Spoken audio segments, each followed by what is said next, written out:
అఖండ 2 theatres లో ఉండగానే Bhagavanth kesari social మీడియాలో ఎందుకు ట్రెండ్ అవుతోంది? విజయ్ కొత్త సినిమా జననాయకన్ దెబ్బకి బాలయ్య రంగంలోకి దిగాల్సి వచ్చిందా? సినిమా రిలీజ్ కి ముందే విజయ్ ఎందుకు ట్రోల్ అవుతున్నాడు? భగవంత్ కేసరి రీమేక్ గా జననాయకన్ తీయడంలో తప్పులేదు, మరి మిస్టేక్ ఎక్కడ జరిగింది? హవెలు పొలిటికల్ ఎంట్రీ ఇచ్చిన విజయ్ యాక్టింగ్ కు గుడ్ బై చెప్పేశాడు. జననాయకన్ లాస్ట్ మూవీ కావడంతో మంచి హైప్ వచ్చింది. మలేషియాలో జరిగిన ఆడియో వేడుక గ్రాండ్ గా సక్సెస్ అయింది. దీంతో ఓపెనింగ్స్ ఓ రేంజ్ లో ఉంటాయని, తమిళంలో రికార్డులు కొల్లగొట్టడం ఖాయమని తంబిలు లెక్కలేసుకుంటున్నారు. అయితే ట్రైలర్ రిలీజ్ తర్వాత కథ మారిపోయింది. భగవంత్ కేసరి రీమేక్ గా జననాయకన్ రూపొందింది. నేటి సినిమా వరల్డ్ వైడ్ గా వెళ్లిపోవడంతో ఈ మధ్య కాలంలో రీమేక్స్ తగ్గిపోయాయి. భగవంత్ కేసరిలో మెసేజ్ ఉండటంతో ఎన్నికల ముందు సరైన కథ అవుతుందని విజయ్ భావించాడు. రాజకీయాలకు ఉపయోగపడేలా కొన్ని పొలిటికల్ డైలాగ్స్ కూడా పెట్టించుకున్నాడు. భగవంత్ కేసరి లైన్ ను మాత్రమే తీసుకున్నామని మేకర్స్ చెప్పినా ట్రైలర్ చూస్తుంటే లొకేషన్స్ తో సహా డిటో దించేసినట్టు కనిపిస్తోంది. జననాయకన్ ని తెలుగులో జననాయకుడు పేరుతో డబ్ చేసి రిలీజ్ చేస్తున్నారు. తెలుగు రాష్ట్రాల్లో విజయ్ ఫ్యాన్స్ తప్ప మళ్ళీ భగవంత్ కేసరిని చూడాలనుకోరు. చివరికి ట్రైలర్ రిలీజ్ తర్వాత Vijay anti fans, Nandamuri fans Jana Nayagan ని ట్రోల్ చేయడం స్టార్ట్ చేశారు. బాలకృష్ణ పెర్ఫార్మెన్స్ ఏజ్ కే తగ్గట్టు ఉందని, విజయ్ హుందాతనం లేకుండా క్యారెక్టరైజేషన్ అల్లరి చిల్లరగా ఉందంటూ విమర్శలు గుప్పిస్తున్నారు. తమిళంలో విజయ్ కున్న క్రేజ్ నటుడిగా లాస్ట్ మూవీ కావడంతో జననాయకన్ కు భారీ ఓపెనింగ్స్ రానున్నాయి. భగవంత్ కేసరి చూడని తంబిలకు జననాయకన్ నచ్చుతుంది. కానీ మన సినిమానే మళ్ళీ మనకే చూపించాలి అనుకోవడం, తెలుగు ట్రైలర్ ను భగవంత్ కేసరితో పోల్చి చూడడంతో విజయ్ కామెడీ పీస్ అయిపోయాడు. నిన్నటి వరకు జననాయకన్ భగవంత్ కేసరికి రీమేకా కాదా అన్న డౌట్ ఉండేది. ట్రైలర్ తో క్లారిటీ వచ్చేసింది. భగవంత్ కేసరికి రీమేక్ అని తెలియడంతో సోషల్ మీడియాలో వరుస పోస్టులు కామెంట్స్ తో భగవంత్ కేసరి ట్రెండింగ్ లోకి వచ్చేస్తుంది. దీంతో అమెజాన్ లో స్ట్రీమ్ అవుతున్న భగవంత్ కేసరిని తమిళ ఆడియన్స్ ఎగబడి చూసేయడంతో టాప్ ప్లేస్ లో ట్రెండ్ అవుతుంది. భగవంత్ కేసరి అమెజాన్ లో టాప్ ప్లేస్ లో ట్రెండ్ కావడంతో జననాయకన్ మేకర్స్ కు భయం పట్టుకుంది. జననాయకన్ 9న థియేటర్ లోకి వస్తుంది. ఈలోగా భగవంత్ కేసరి చూసేస్తే కథ తెలిసిపోతుంది. జననాయకన్ చూస్తున్నప్పుడు ఎక్సైట్మెంట్ ఉండదు. విజయ్ ఫ్యాన్స్ ఎలాగూ చూస్తారు. ఒకవేళ రెండింటినీ పోల్చి నెగటివ్ ఫీడ్బ్యాక్ ఇస్తారేమోనన్న భయం మేకర్స్ ను వెంటాడుతుంది. అమెజాన్ లో భగవంత్ కేసరి ట్రెండ్ జననాయకన్ రిలీజ్ వరకు కొనసాగితే ఎఫెక్ట్ పడినట్టే. క్రేజీ ప్రాజెక్ట్స్ చాలా వరకు 2027 లోనే వస్తున్నాయి. వారణాసి, స్పిరిట్, ఎన్టీఆర్, ప్రశాంత్ నీల్ మూవీ, ఇలా పెద్ద లిస్టే ఉంది. అయితే ముందుగా రిలీజ్ డేట్ పై కర్చీఫ్ వేసిన సినిమా ఏంటి, ఎప్పుడొస్తోంది చూసిద్దామా? పాన్ ఇండియా మూవీ అంటే ఏడాది ముందుగానే ఒక్కోసారి సినిమా సెట్స్ పైకి వెళ్లకుండానే రిలీజ్ డేట్ ప్రకటిస్తారు. కాంపిటీషన్ మరో మూవీ నుంచి పోటీ రాకుండా జాగ్రత్త పడతారు. RRR తర్వాత రాజమౌళి మహేష్ తో తీస్తున్న వారణాసిని పాన్ వరల్డ్ గా తీస్తున్నాడు. ఇంగ్లీష్ తో సహా చాలా ఫారెన్ లాంగ్వేజెస్ లో రిలీజ్ కు సన్నాహాలు చేస్తున్నారు. వారణాసి 2027 సమ్మర్లో వస్తుందని ఈవెంట్లు కీరవాణి తెలిపాడు. విడుదల తేదీని మేకర్స్ ప్రకటించకపోయినా రిలీజ్ డేట్ బయటకొచ్చేసింది. 2027 ఏప్రిల్ 9న వారణాసిని రిలీజ్ కు రెడీ చేస్తున్నారని తెలిసింది.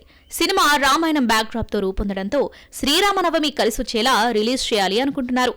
ఏప్రిల్ 15న శ్రీరామనవమి అయితే శుక్రవారం ముందే 9న వారణాసి థియేటర్స్ లోకి వస్తుందట. వారణాసి షూటింగ్ 2026 ఆగస్టు నాటికి పూర్తవుతుంది. అవతార్ 3 ప్రమోషన్ లో జేమ్స్ కామెరూన్ తో కలిసి జూమ్ ఇంటర్వ్యూలో పాల్గొన్నాడు రాజమౌళి. వారణాసి గురించి కామెరూన్ అడిగితే ఇంకో 7-8 నెలల్లో షూటింగ్ పూర్తవుతుంది అన్నాడు. ఆ తర్వాత VFX వర్క్ కోసం ఇంకో 7 నెలలు తీసుకుని రిలీజ్ కు 2 నెలల ముందే వరల్డ్ వైడ్ ప్రమోషన్ చేయాలన్న ప్లాన్ లో రాజమౌళి ఉన్నాడని తెలిసింది. 1000 కోట్ల బడ్జెట్ భయపెడుతున్న వరల్డ్ వైడ్ మొదటి రోజే 500 కోట్లు రాబట్టాలన్న టార్గెట్ పెట్టుకున్నారు. సంక్రాంతి సినిమాల జాతకం బయటకొచ్చేస్తోంది. టీజర్, ట్రైలర్ తో సినిమా ఎలా ఉంటుందో ఊహించేసుకుంటున్నారు. రిలీజ్ దగ్గర పడడంతో మేకర్స్ ట్రైలర్ కట్ తో బిజీగా ఉన్నారు. మనశంకర వరప్రసాద్ బోని కొట్టగా 7న 2 సంక్రాంతి సినిమాల ట్రైలర్స్ తో వస్తున్నాయి. అవేంటో చూద్దామా? సంక్రాంతి సినిమాల్లో రాజాసాబ్ ఒక్కటే ఒక టీజర్, 2 ట్రైలర్స్ తో దూసుకుపోతుంది. రిలీజ్ ట్రైలర్ సినిమాకు హైప్ తీసుకురాగా రీసెంట్ గా మన శంకర వరప్రసాద్ ట్రైలర్ ను రిలీజ్ చేశారు. ఇప్పటివరకు టీజర్ తో మాత్రమే కనిపించిన భర్త మహాశైలకు విజ్ఞప్తి 7న ట్రైలర్ తో ముందుకొస్తుంది. అనగనగా ఒక రాజు ప్రమోషన్స్ లో నవీన్ పోలిశెట్టి హడావిడి చేస్తున్నా ఇంతవరకు కనీసం టీజర్ కూడా బయట పెట్టలేదు. ఎక్కడికి వెళ్లినా రిలీజ్ చేసిన 2 పాటలకు డాన్స్ చేస్తున్నాడే కానీ ఎంతగా ఎంటర్టైన్ చేసేది టీజర్ తో కూడా చెప్పలేదు. 7న ఏకంగా ట్రైలర్ తో వస్తూ సినిమా ఎలా ఉంటుందో హింట్ ఇవ్వనున్నాడు నవీన్. జనవరి 14న రిలీజ్ అవుతున్న శర్వానంద్ నారి నారి నడమ మురారి నుంచి వచ్చిన టీజర్ సినిమాకు కావలసినంత హైప్ తీసుకొచ్చింది. అప్పటి వరకు కాంపిటీషన్ లో లేని ఈ సినిమా టీజర్ తో సంక్రాంతి రేస్ లోకి అడుగుపెట్టింది. సామజ వరగమన వంటి సూపర్ హిట్ తర్వాత రామ్ అబ్బరాజు తీస్తున్న సినిమా కావడంతో మరోసారి నవ్విస్తాడన్న నమ్మకం కలిగిస్తున్నాడు దర్శకుడు. అయితే ట్రైలర్ ఎప్పుడొచ్చేది ఇంకా రివీల్ చేయలేదు నిర్మాత. రాజాసాబ్ నుంచి వచ్చిన మూడో పాట కిక్ ఎక్కించిందా? హిందీ ఆడియన్స్ ని అట్రాక్ట్ చేయడానికి దర్శకుడు మారుతి, మ్యూజిక్ డైరెక్టర్ తమన్ చేసిన ఎక్స్పెరిమెంట్ ఏంటి? ఈ ప్రయోగం ఫ్యాన్స్ లో జోష్ నింపిందా? Have a look. Star heroes remix songs కి దూరంగా ఉంటారు, కానీ రాజాసాబ్ మాత్రం ఇవేవి పట్టించుకోకుండా హిందీ ఆడియన్స్ ని ఊపేసిన పాట రీమిక్స్ కి ఆడి పాడాడు.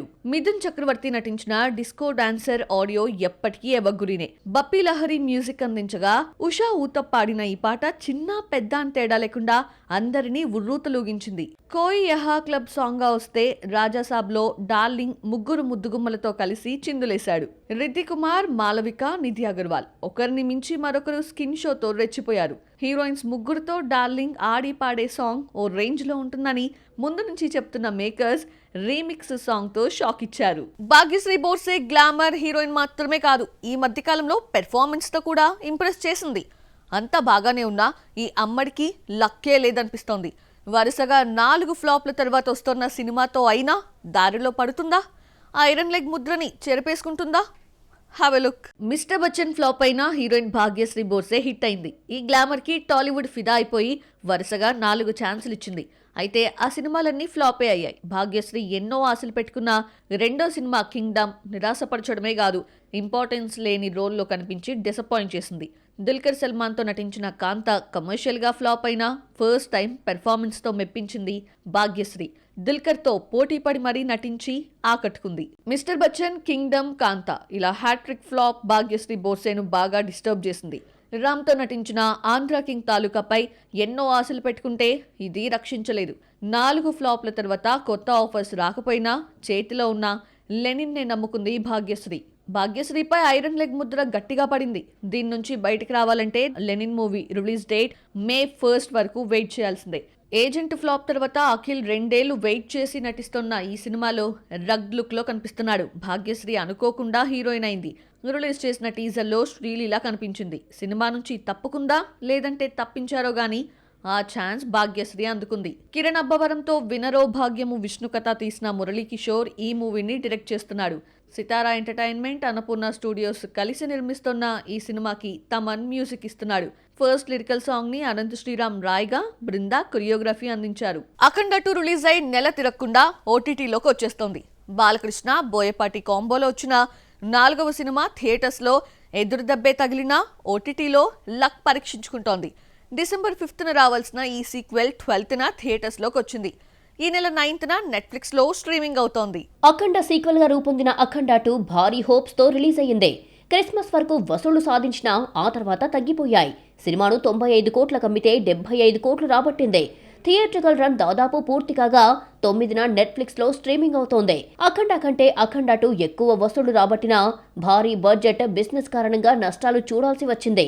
తమిళనాడు, కర్ణాటక, నైజాంలో బ్రేక్ ఈవెన్ అయినా ఓవర్సీస్ ఆంధ్రాలో వెనకబడిపోయింది. మరి ఓటీటీలో అయినా సక్సెస్ అవుతుందేమో చూడాలి మరి.